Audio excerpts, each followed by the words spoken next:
को चर्चा की थी और ये समझा था कि उसमें कुछ ऐसी चीज़ें हैं जो हमको शायद समझने की ज़रूरत है। जैसे जो एक अच्छे शास्त्रवाद था, पार्शियल लिटरलिज्म, जिसको गोदी ने ट्रांसलेट किया है, उसमें कॉन्सेप्ट आता है क्रिएटर ब्रह्मा का, फिर देवलोक से that he feels that he is the creator, and then some Devlok के लोग जो हैं, जब वो वहाँ पे पैदा होते हैं, उनको भी लगता है कि वो क्रिएटर है। And when they fall back and come to these people who come back to the earth region, then they meditate, develop psychic powers, and then they say, yeah, we are the Brahma is still there, he is the creator, he is permanent, and we are impermanent. So that's how the partial literalism comes up. Now this is also depicted in a sutta, because we have stronger uh, and understanding of that, and we have belief in that. So I'll just show you a sutta, very famous sutta in which this part comes up. It is the 49th sutta of मध्यम निकाय का 49वां सुत्ता है। इसका नाम है ब्रह्म निमंत्रिक सुत्ता, जो invitation of Brahma जो है उसकी बात है। सर, हमें आपका डेस्कटॉप दिख रहा है। अगर आप कोई फाइल शेयर कर रहे हैं तो वो नहीं दिख रही है। नहीं दिख रही? नहीं सर, डेस्कटॉप दिख रहा है, स्क्रीन सेवर दिख रहा है।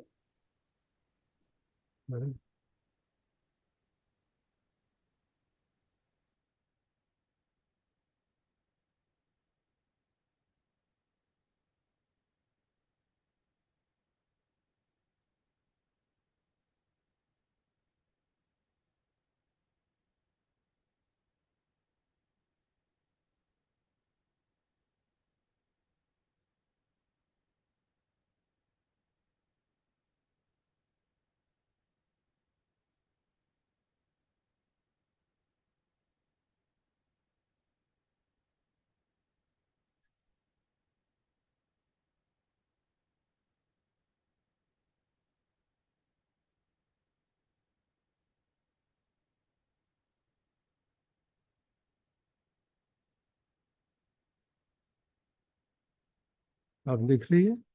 हाँ सर, दिख रहा है। You are seeing this slide? हाँ जी सर। तो मैं इसकी ओर ध्यान दिला रहा था कि पिछली बार हमने देखा था in the partial eternalism case, the concept of creator Brahma, and how it arose and how it gave rise to the feeling that some beings are permanent, some are not permanent. And to bring out the fact that this is a part of some of the teachings in the suttas, I'm sharing a part of this sutta. Is it visible now?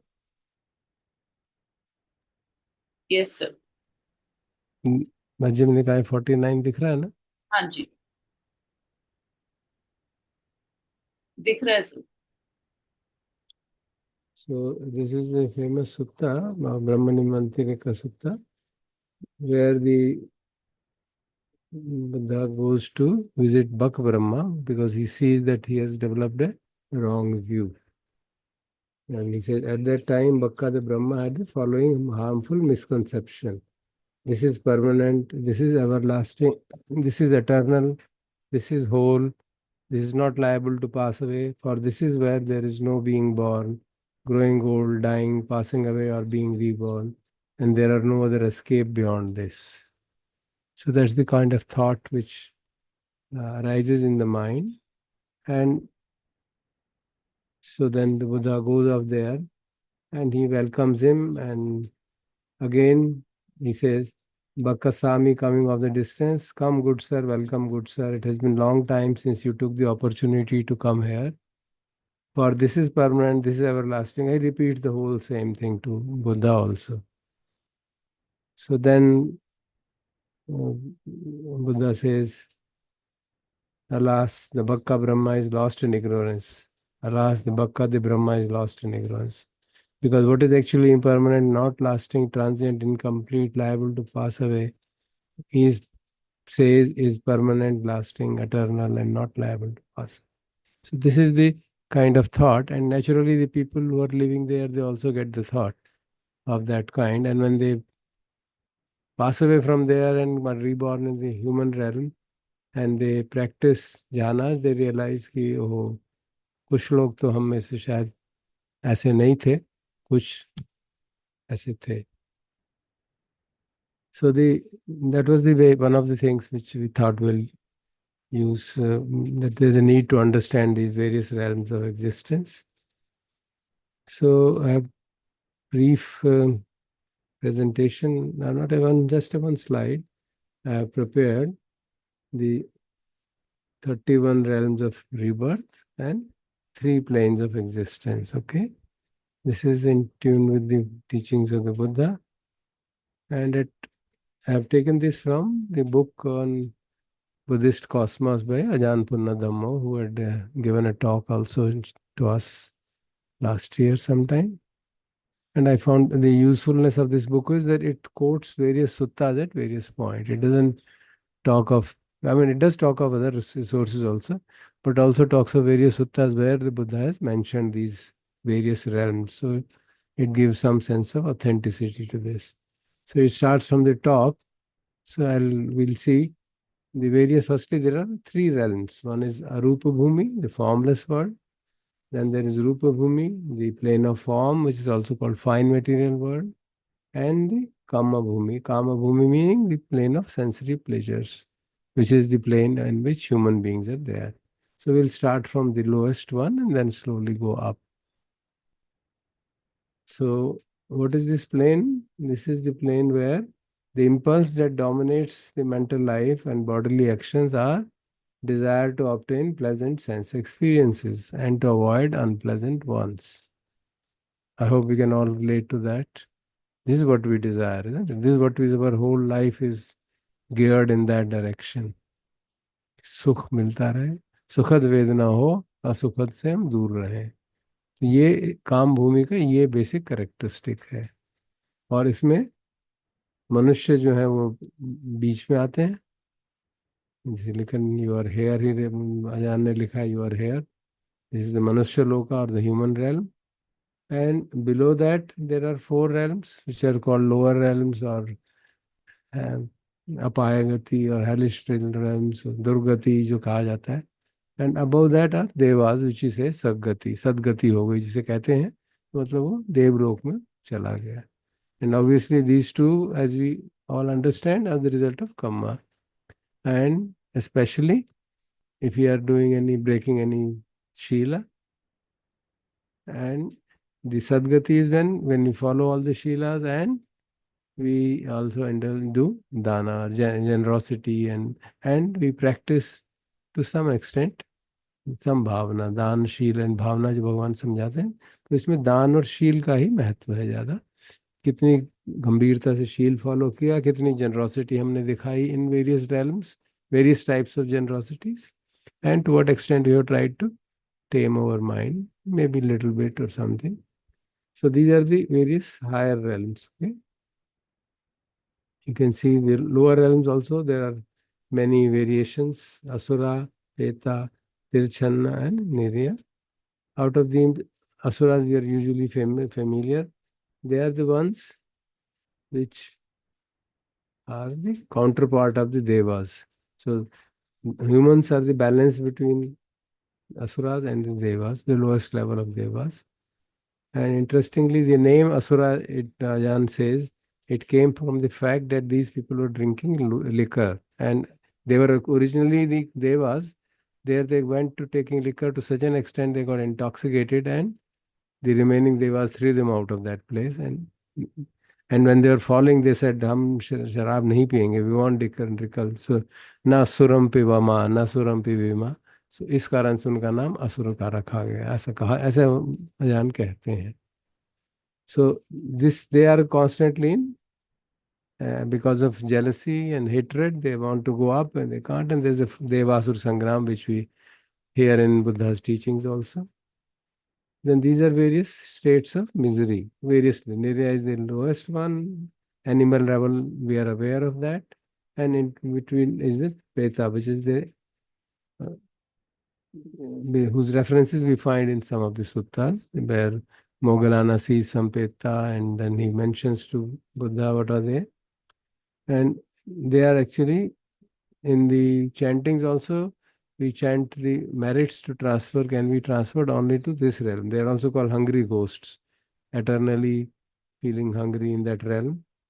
And the idea is that when their uh, later generations do some meritorious act and dedicate it to them, then these petas are able to see that they are doing some generous act, dan, and other things for the sake of us. So they feel happy about it, momentary happiness, and that positive mental states help them to move out of this realm. So that is the understanding of this. And then when we have this chanting, which bhikkhus also do when we offer food, it says this. May the fruits of it go to petas. Petas also means the forefathers in that sense, pitra and peta. So the forefathers who have gone to hungry ghost realm, or they get some kind of relief from our activity. That is the belief. And you can see it is a part of act in accordance with the law of karma, because it's not that our making any charitable act will help them. We make a charitable act in their name, and then they see us doing it and feel happy. And since they feel happy, that helps them to go. Otherwise, they're constantly suffering because of the evil deeds which they might have done. So, Manusha is the realm where both the some lower tendencies and some higher tendencies are present, and that's why it is said they experience happiness as well as suffering, and that's where the motivation to come out of suffering comes from. But here also, basically, it's a kama bhumi, and as we can all testify to that from our own experience. And lifespan here is not fixed. That's what he says. Then there are devas of increasing power, and so which means increasing level of generosity, increasing level of purity of Shila, and some sadhana. So they go from the lowest Chaduru Maharajika, which we mention in the Atanatiya Sutta and Atanatiya Paritta, they are mentioned. And then Tavatimsa realm comes very often in the suttas, where Sakka is supposed to be the king of that sutta, and we find in Dhajjanga Sutta, we find in many suttas they come. Sakka comes to Buddha and seeks advice and seeks the Dhamma. And then there are still higher Dhamma. There Yama Deva is those who are restrained, those who kept more restraint on them. These are the Tushita Deva, those who have contentment. These are the people who have developed so much power that they can create whatever they want in order to get pleasure, because basic idea is to get pleasure. And these are the ones who are so powerful that their thoughts create in the minds of these people the joy of creating something which they can enjoy. And we can see their lifespans are increasingly large. CY is the celestial year, and it's a very large number, millions of years or something. So this is the plane of sense desire, where the higher planes are obtained by uh, dana and shila, and to some extent bhavana, but has not gone to the deep levels of practice. Then we have the second realm, which is the Rupa Bhumi. It's called the fine material world in English. Some people call it Rupa Brahma Bhumi. There in the residents of this realm are called Rupa Brahmas also, which means they have fine form. They have a physical form, but very fine. And it is so these are classified according to the jhana which the person has attained in the human realm. So if a person attains first jhana in the human realm and stabilizes it and passes away from this world is in that mental state, then he is going to be born in this Rupa Brahma Loka. Okay, and you can see K stands for Kappa, which means the aeon. So you can see the lifespans are much, much higher here. So in the first jhana also, depending on the intensity of one level, second level, and third level. And this is that great Brahma which comes out in the Brahmanimantika Sutta and comes in that where we are talking about the Brahmajala Sutta, concept of Brahma. Here is the concept of Brahma. So this is that Brahma which is being mentioned, the result of having first jhana. Okay. Then we have the second jhana, third jhana, and fourth jhana. So increasing level of jhana means increasing level of subtlety, and therefore they have increasing levels of peace and happiness, and increasing levels of psychic powers which they develop. Now, in the second jhana, that is also called Abhasara Loka. So there are various gradations of Abhasara. Abhasara means Abha जिसे कहते हैं radiance. So Abhasara means streaming radiance. Appamana Abha means unbounded radius. Paritta Abha, Paritta means small. So Paritta Abha means limited radiance. So this is how these levels are defined. They all are increasing intensity of increasing absorption in the second jhana. And the third jhana is the higher realms, which are of the glorious realms. So Shubhakina, Shubha is glory. Then Appamana Shubha, unbounded glory. Paritta Shubha, limited glory. These are the third jhana. The mental state in this realm is corresponding to the third jhana. So the people live in that mental realm. And then we have the fourth jhana. Incidentally, in the explanation of this Brahmajala Sutta, we had mentioned that Abhasar Loka, when the world is being expansion of the universe is happening, being from Abhasar Loka, when they pass away, they get reborn in the Brahma Loka. And this is what it means here. You can see this happening. So Abhasar Loka is second jhana loka from here. So when their karma of that kind gets exhausted, they get into the lower realm of first jhana because they have practiced first jhana also. So they are born as great Brahmas, and that's where the illusion begins to happen. That because of the one who is born there in the first time, he thinks he's the only person there. And after a long time, a thought arises in his mind, may there be some more people, and some people come. So he gets into that illusion that I am the creator of the people who are following me. And that's how the hypothesis or this view of partial literalism arose. Then there are other realms also which are understanding of which will be helpful for us to see the other sutta, other realm, the views which will follow, especially the fourth jhana. So in the fourth jhana we have one which is called Behafala, which means very fruitful. Other one is Asanyasata, which is there is body and no mind.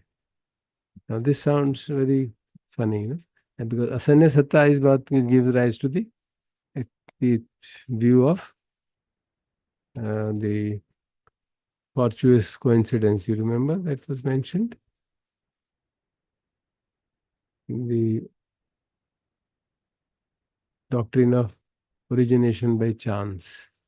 And here it is mentioned, people born in Asanya Loka, when they fall back from that into earth and meditate deeply and develop psychic powers, they are not able to see that they were there before that because they have lived in a very large number of years, so many eons, 500 eons.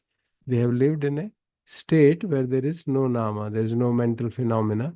So they can't think that they were anywhere because they are unconscious. So they think they were not anywhere for a very long time. And they've been suddenly born. So that's the kind of uh, origin of this doctrine. That it is just happening by chance. And the reason is this realm, Asanya Satta. And why does this realm arise? It happens when people who don't have clear understanding of Buddha's teaching, they practice, especially the people from other traditions. That's what the text says. When they practice jhanas and reach up to that level of concentration and collectedness of the fourth jhana, then after emerging from the fourth jhana, they realize that the conscious world is really suffering. You have to face so much of impingement, and then there is Vedana, and then there is Vedana being essentially suffering. So they think that it's much better if we don't have any perception at all, if the sanya does not arise. And because of that thought, then they practice in that manner. Again, they practice jhana now with this strong intention that jhana, this sanya should not arise. And as they do it again and again, they create a state where the at the while and the human beings, when they are practicing, they get deep peace which lasts for a long time, very very long time, because there is no impingement of the senses. And then when they pass away from this human realm in that mental state, they are born in this realm where the lifespan is 500 mahakappas, which means 500 eons. So they live there in for 500 eons. And in Anguttara Nikaya, Atthakatha, this part of it is mentioned. And there is the story of the Bhikkhu Shobitaya, the case of which comes in the Nikaya. There's this Bhikkhu Shobita. He once he becomes comes to the Buddha's teachings, he practices and attains all the abhinyas, and he mentions that to the other friends that he could remember up to 500 kappas, and he didn't see himself anywhere there. So other bhikkhus get really, they think he's telling a lie, and they think he's committing a big offense according to Vinaya. So they go to Buddha, and then Buddha looks at him and he says, yeah, he's telling a lie, because he was earlier in the Asanya Satta Lokha, where there no consciousness, and therefore he's saying he sees 500 chaos, but he doesn't see himself anywhere there. And it's only now, it's only when he became conscious from there, then he fell down to the level. So he can't remember those 500 kappas, which are a kind of blank for him. So that's where in the sutta, I think I can mention the number of the sutta. It is Anguttara Nikaya 1.227, where this reference comes to this elder Shobita. So in the sutta also, there is a mention of this kind of sutta. And then the higher realms of the fourth Rupa Bhumi are the what are called pure abodes or Shuddha Vasa, where only Anagamis are reborn. That's the region exclusively for them. Five levels, and there are five levels of Anagamis, they are said to be, depending on the practice of the fourth jhana, and they are born there. And they have increasingly larger and larger number of eons of lifespan here. And there itself they practice, and they pass away from there and become Anagami, Arhant. And if their lifespan remains as Arhant, also they will remain there, and then the final Nibbana, the Anupadi says Nibbana happens there. And why are Anagamis born here? Because Anagamis still have Rupa Raga and Arupa Raga. So they have the uh, latent desire to be born in a Rupa realm. Those of the Anagamis really come into this realm. So that's the explanation given here. Then there are the Arupa Bhumi, which is the formless meditations. These are the meditative states in which the object of meditation are formless. In these four meditations, the object of meditation is a form, some kind of a form. We'll mention shortly about that. And here they're only mind only. That is four khanda realm. There's no rupa here. So in the Asanyata Sutta, there was only rupa. In contrast, there is no rupa, and other four mental factors are present. And these are quantified not in terms qualified not in terms of their levels, but in terms of the object of attention. So in the first level is Akasancha Bhumi, which means plane of infinite space, then infinite consciousness, plane of nothingness, and plane of neither perception nor non-perception. These are the increasing levels of fineness of the practice, the depth of the practice. and they result in increasingly large level of stay in the lifespan in those Arupa Bhumi realms.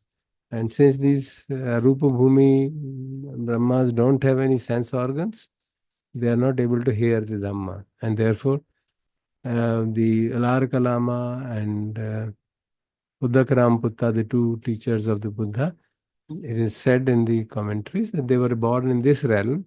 And since they didn't have any sense organs, Buddha didn't who couldn't really go and teach them Dhamma, and therefore they had to stay there for, you can see, 60 kilo means 60,000 Mahakappas, 84,000 Mahakappas. They would be there enjoying the peace and the bliss, and only then their residual karma will take shape and they'll get born in some other realm, some form realm where they could practice. So these are the various realms which are mentioned in the various. Now, and this is the realm which is where there is such a limited sense of perception. The sannyas, there are all various realms, types of sannyas which we have. And here there is sanya is so subtle, so low that you can't really recognize things, but you're not totally free from sanya. And therefore it's called plane of neither perception nor non-perception. Now, these are the various meditative realms, and we can understand the jhanas and then see how these correspond to different levels of um, beings. Now,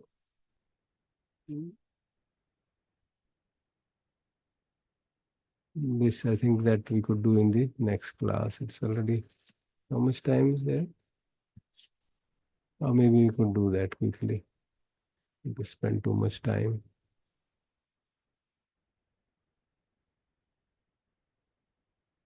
Because we have already discussed about it many times, it should be comparatively easy. The various factors of jhana are vitakka, vichara, piti, sukha, and ekagata.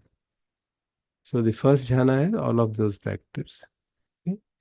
The second jhana, vitakka, vichara is not there, only piti is the dominant factor. In the third jhana, sukha is the dominant factor. Okay? In the fourth jhana, ekagata or equanimity is the dominant factor. So as we keep on practicing, slowly the vitakka vichara, the distractions, the mind getting here and there, they've come down. Then only these factors remain. Practicing still further, the priti, which has a dynamic aspect, too strong a dynamic, and very happiness, which is rapture as it is called, or happiness, which gives the feeling of energetic happiness. And sukha is essentially calmness, the bodily and mental calmness, which is nearest to the prashabdhi. Mind is calmed down drastically. And when, as you practice further, this also goes away, and we are abide in ekagata. Ekagata meaning one pointedness, or no kind of uh, distractedness. The distractedness is all finished, and there is associated with equanimity. And you can easily see once you understand these four jhana factors, you can easily see their relationship with the various. So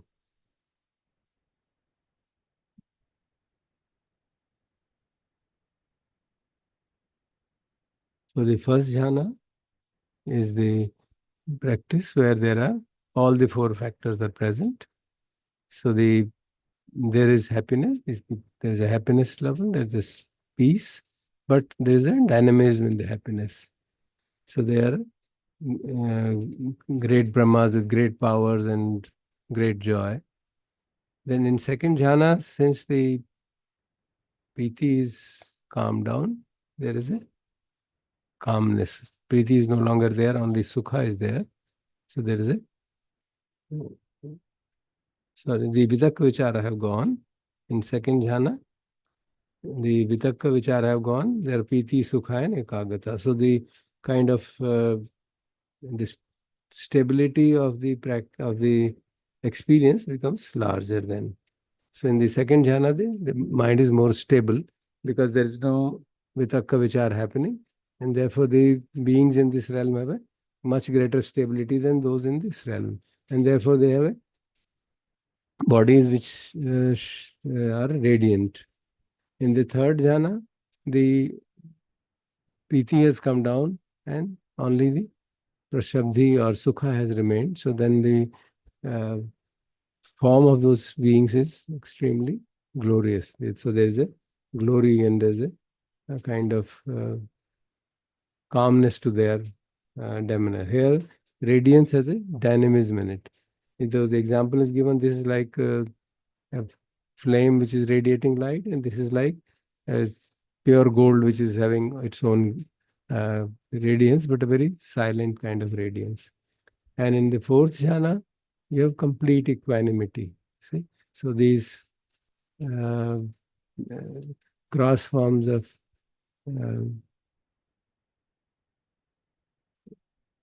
movements, the peace level is obviously much greater, because even the sukha, bodily sukha, also being impermanent, is not being felt. So it is complete collectedness of mind and the equanimity of the highest order, which comes with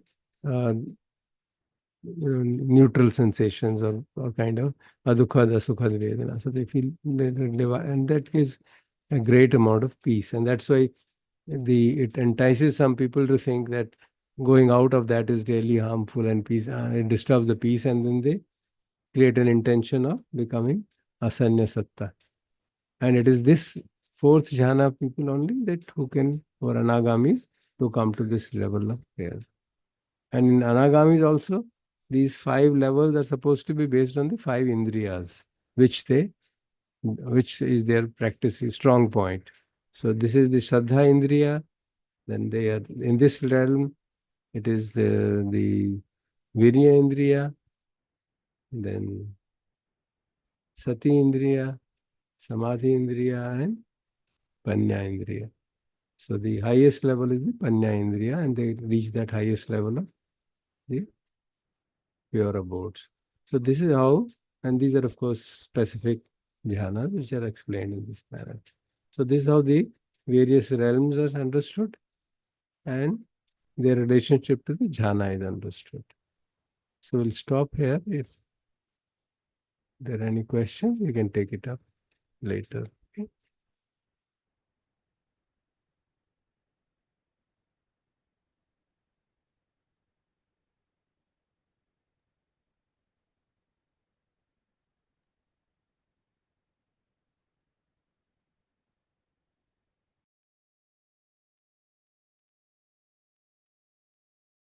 Sir, so we can meditate for next 20 minutes, maybe 6:40 or 6:40.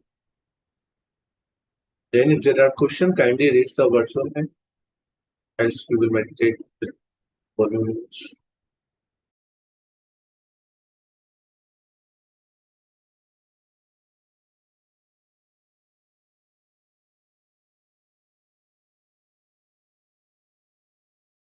And can directly unmute and ask the question if needed, as in setting some feedback.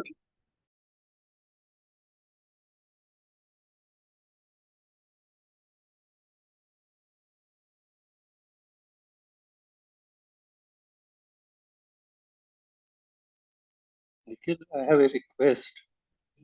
I think I missed this talk by Ajahn Punyadhammo. Is it possible to share a link to that talk if it is not too difficult to find? हाँ, playlist में देख सकता हूँ sir मैं, और अगर मेरे को वो प्लेलिस्ट में अवेलेबल मिल गई तो फिर मैं शेयर कर दूंगा, आपको भी कर दूंगा, एंड मे बी आप बाकी लोगों को। चेक मैं अभी अभी कोशिश करूंगा। That's okay, if you can find it. Otherwise, it's fine. I mean, I don't have too many questions because I've barely understood all the things here. But one simple question, which may be not in order, because what is normally mentioned is that Bhagavan Buddha looked back 93 eons. So, where does this knowledge about of all these realms comes from? Is it post-Buddha knowledge?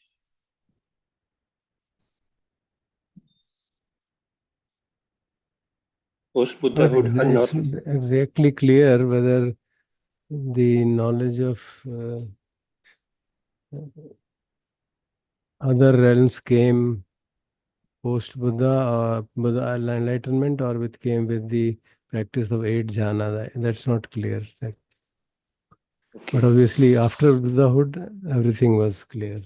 So exactly, I can't say, because the abhinyas don't include seeing other lives. The three primary abhinyas of the Buddha are the knowing the person, his own life story, various life births through which he has gone, then seeing the births and deaths of different people in the world, so as that the Kamma principle becomes clear, and then recognizing that the mind has become completely free from sankharas and full enlightenment, and there's no more rebirth.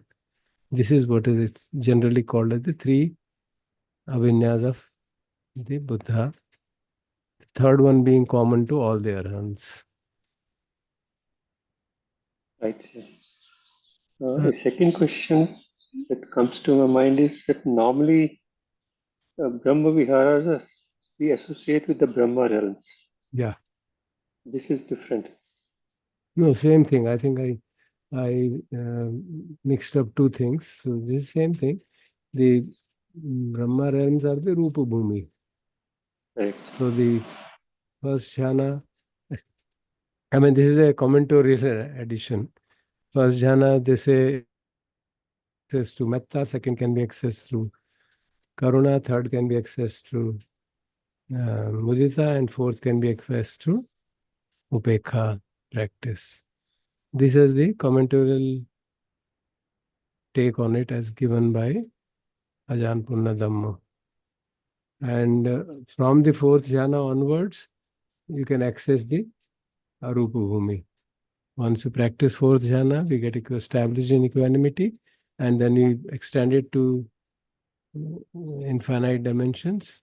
You know, that upekha sahagata, that kind of practice, when you extend it to all the possible directions, then you can access the plane of infinite space, and from there, all other spaces can be sequentially accessed. This is the take of, this is somewhat given in the Mahasunyata Sutta, and this is how Venerable Analayo explains that. Okay?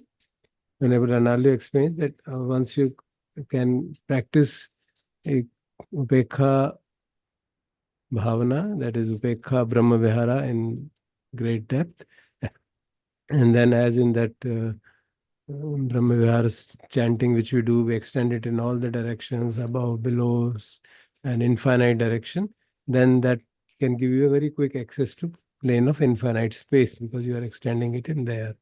And therefore, you can leave aside that equanimity and focus on the infinite space. Immediate transition to this can happen. So he relates it to this also. So sequentially, from jhanas, four jhanas, you go to the arupa jhanas. And then from once you have done infinite space, then you can sequentially go to all of them. This is Venerable Analayo's take on the jhanas. So I probably, that's why I said I'll confirm. So I sat down and checked up. That's the two renowned bhikkhus talking about these relationships of the various bhumis to the, or various jhanas to the Brahma Vihara practice. Yes, sir. Thank you. You see, in any other question, if there is, I can answer.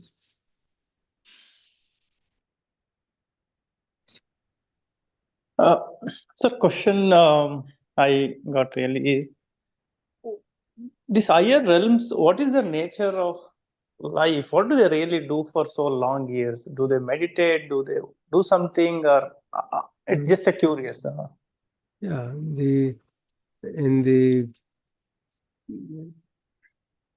Considering the intention with which the person has gone into the realm, that intention carries forward. It's a very simple answer I have to that. So people who reach the pure abodes, they have the intention of liberation.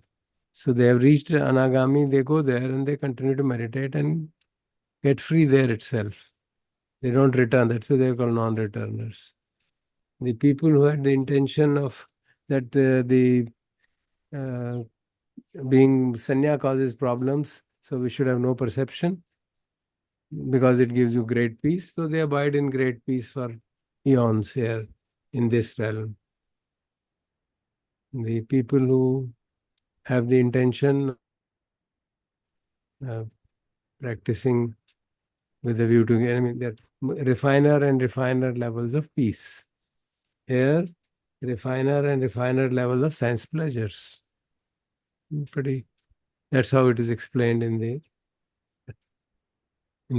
book by and various books. You can see it's the lower realms also want pleasure, but it's not accessible to them. Here we have access to some access in the human realm. We have some access to pleasures because the whole kama bhumi is essentially one which is given to seeking pleasure. That's all. Kama means sensory enjoyment, sensory pleasures. And these are getting more and more refined as we get into the higher realm. So there's a complete enjoyment. And we hear of Devas Asur Sangram in Buddha's Dajjaga Sutta, that mention comes. So because there is constant fight between Asuras who were once in the Deva Loka, they want to go back, they come back, and this kind of, and again, this is a typical consequence of seeking sensory pleasures. There will be others who will compete, and there will be fight, and there will be quarrels. So you can see this. And from there, you go to higher and higher level. As you get more restrained, then you become contented. So you're peacefully living there. And as you go there, you get greater power. So now you have the power to create anything you want for pleasure. Anything you want to give sensory pleasure, you have that ability to create it on your own. And they are talking of those subtler sensory pleasures. And once one recognizes the limitations of sensory pleasures, then he wants to get the higher otherworldly happiness, so to say. And there are gradations of otherworldly happiness in these four jhanas. Somebody goes even beyond that, he says Vedana itself is a problem, and so we should give up all that because great peace comes from there. So he goes from here into the formless realms because there is no form, so there is no suffering associated with form. There's no, I mean, Ajahn mentions there's no stick because there's no form, there's no stick, no fighting, no anger, no nothing. Abide in great peace and happiness. So that's the kind of, because it's the intention which takes us to different realms. If we have a strong intention of taking revenge and settling scores, we are likely to go down because these are the regions where that possibility comes. So we're going to go down in this hierarchy of beings. So that's how it is explained. While you were explaining, you also mentioned when you offer something to our ancestor, they will be very happy. I mean, they will come to know, or it is just a sensual pleasure they will have. They are, I mean, this is a Peta realm. It's basically only the hungry ghost. It has written ghost, but it's generally called hungry ghost. Those who are dissatisfied in their life and have done certain strong evil actions, because of that, they get born as Preta realms. And some people ask somebody that you're making an offering. Suppose there is nobody whom my immediate ancestor, then he says, you've lived millions of lives. There is certainly bound to be some people in that realm. So don't worry about that your and generous act is getting waste. You can create an intention. May this go to my ancestors. And if there are some in this, they will feel. If not, it will be anyway, to you, it will give you happiness in any case. Whether it gives to them or not depends on whether they know it and whether they are able to rejoice in it. Because it's not that you are giving is going to help. when you give it to a Punya Kheta, a person who is really, say that's what is called the definition of Sangha. One of the qualities is Punya Kheta. Anuttara Punya Kheta is one where the Punya is magnified many much, which gets sprouted. So if a great bhikkhu, if an arahant sends you good wishes for you, sends blesses that, yeah, may this reach the Petas, then that wish will certainly, the Petas will hear. And then when they see that an arahant is wishing for me, for my happiness, then he rejoices in that happiness. And so though he's eternally in suffering, that moment of rejoicement in that creates a very good karma, and he moves up slowly and slowly, and he can even come out of that realm. And there are stories where Vedas came out of the realm just by this kind of action. So this is what is mentioned by Ajahn Punnadhammo. And there are references given to suttas. That's the interesting part. If anybody wishes, one can see that. So there, in the sutta that we're discussing now, there is a mention that when the period of contraction happens, all beings go to Abhasara. No, it's not mentioned. Not immediately, no. That's not mentioned. What is इस तरह का mentioned is... implication है. Pardon? इसी तरह का सुना था मैंने कुछ implication का. Maybe I heard it wrong. Yeah, no, beings also die, no? Not all of them qualify to go to their level. So their next consciousness will arise after a long time. For example, there is mention about that elder Sobhita. So does it mean that those who go to Abhasara's lok, they are not affected by the contraction? Yeah, there are different realms which is said, which are affected by various elements. Earth element, water element. Say if there is pralaya, it will go up to certain level. If there is wind element, it goes up to some level. And some places are not affected. Some realms are not affected by any of the, because the destruction of the cosmos means 4 elements are getting destroyed. They're not able to support anything, and they're losing its basic characteristics. So that case, some levels are there which are beyond that level. So they survive there. Okay. So certainly Arup lok will come in that. Yeah, of course, Arup Loka is not going to be affected anyway. Right. But even in the Rupa Bhumi, I think some levels onwards, this realm goes with the earth element, this realm goes with this way it is defined. One level goes with the earth element destruction, other level finishes. So all beings are finished, they die there, and then they are reborn in the appropriate realm at appropriate time. So the next mind movement arises only when the appropriate loka is available. It's complicated, but that's how it is explained. So I can't obviously. I'm just repeating what I've learned, what I've read. Thank you, sir. Thank you very much. It's a good book if somebody is interested. I found it very interesting because there were suttas given, so I didn't have time to go through all of them. But yesterday, throughout the day, I was just going through that and trying to see the suttas where this, and I verified that, yeah, in suttas, there's the mention of that particular incident where this phenomena happened. This deva is called mentioning, this particular information is given. So that way, this book is really, kind of bridging the gap, because otherwise the Buddhist cosmos is talked of purely from the basis of the commentary literature. Here, for the probably first time, references from the Tipitaka are given, and Abhidhamma Kosha also, of course. Not only Tipitaka, but other Abhidhamma Kosha references. So I found it quite informative, if I will use that word. Also, it seems because of my conventional mind, I used to associate this contraction and expansion with Big Bang and black hole. I think it probably has a different meaning here altogether. Yeah, it's not complete cessation of all existence. Because there's no way that Arupa Brahma Loka beings can be destroyed. There's no way.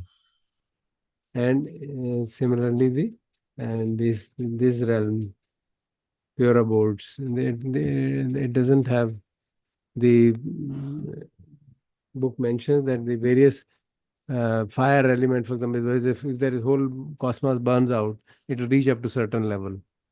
And the highest destruction is the wind level. If the wind level also gets disrupted, then it will reach up to certain level. Beyond that, there is no. I don't exactly remember where it is, which realm goes up to what level. Because I didn't note it down also. But is there a description of what contraction and expansion mean somewhere in this whole process? Yeah, it Because says, yeah, Sutta में आता है ना, when the contraction happens, then this yeah, happens. the eons means that. One eon Right. means Right. the One this contraction and one contraction, expansion. yeah. And then after a long time, it says, after this contraction, after a long time, expansion happens. Till that time, the beings in the Basara Loka, they live feeding on piti because they don't need any food. So there's the sutta also in which Buddha mentions when the villagers don't give them food during the in one of the vasas. He tells Ananda, we'll live like beings of the Basara Loka, feeding on piti, don't worry.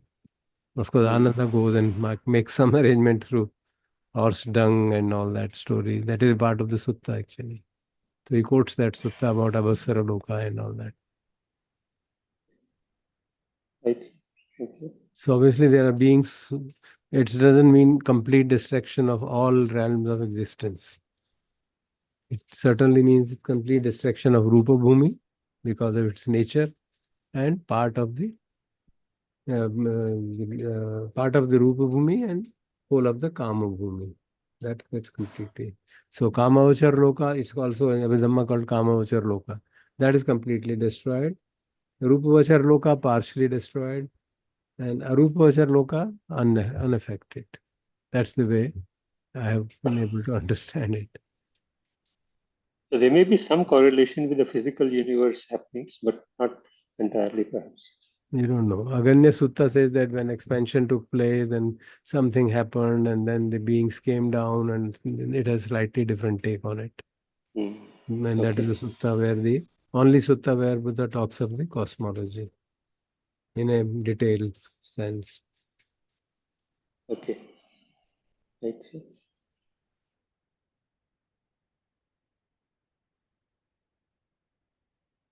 See, there are the different opinions about jhanas. So there are two schools of thought. One school of thought talks of kasinas, and Buddha also talks of the two suttas in which he talks of 10 kasinas. So, but he also talks of achieving even these formless jhanas through proper practice, starting from form and slowly giving it up. There's that famous Chula Sunyata Sutta where he explains how we can practice and experience these formless, get not experience, get intimation of what it means to have meditating on infinite space or infinite consciousness or emptiness. That fourth one is difficult, but at least these two one can get a knack of doing it through the Chulu Sanyata Sutta. So the schools are that one, for example, talks of, it depends on what kasina you use, what is the object of meditation you use. So depending on that, there will be different kinds of attainments and different, of course, some of them lead to highest level, some don't lead to highest level. These are common. The Buddha has not mentioned that, but 10 kasinas Buddha has mentioned at least, which are generally seen to be the most prominent ones. There are four earth elements and then colors, four different colors, and then sky and consciousness. So if you feel there will be some interest, we could go through Chulu Sunyata Sutta and see how we can slowly expand our mind to understand what does it mean to meditate on infinite space. That is doable at least. So if people are willing to, if you think or if Banteji says it's worth doing, then we can do that tomorrow. That'll be As nice, far as sir. these ordinary dhyanas are concerned, in the Satipatthana Sutta practices which he did, and these many of the friends were able to experience all these factors. Some experienced vitakka vichara absence also.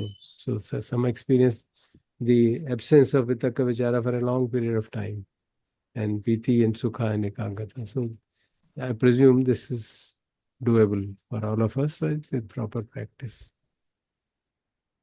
I in fact remember, if she's here, when the first retreat, on the fifth day, one of the meditators came to me.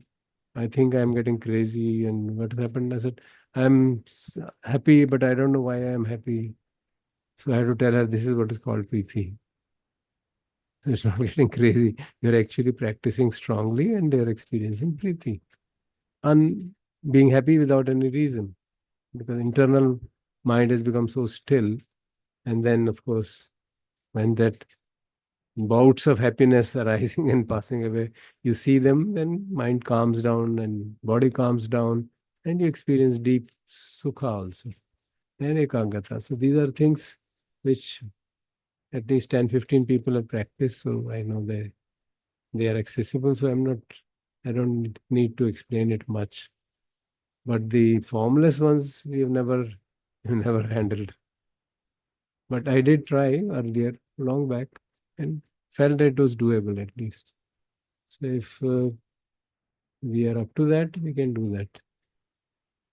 We can spend one day tomorrow, maybe 45 minutes or so, and get a knack of it. Buddha gives very beautiful instruction. I mean, the very interesting way of accessing this, which I found, I thought it was so, because most of the commentators would say you first reach fourth jhana and then you access the formless jhana, infinite space.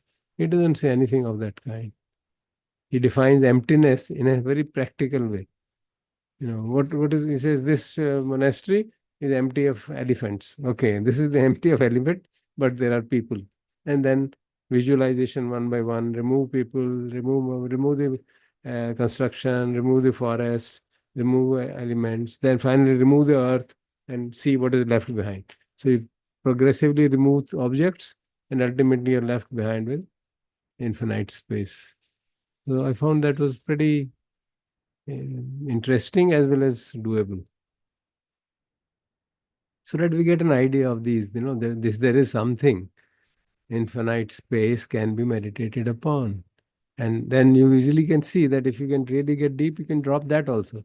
Once we become adept at dropping our objects of attention, then you can go easily. Then yeah, we drop the infinite space and be aware that consciousness is what is looking at the infinite space. And then you drop that and you enter into emptiness. So those are the kind of, those sequences become at least theoretically clear. So we could do that, try it out and see whatever we can experience, so that all these things don't seem totally out of this world. They're not out of this world.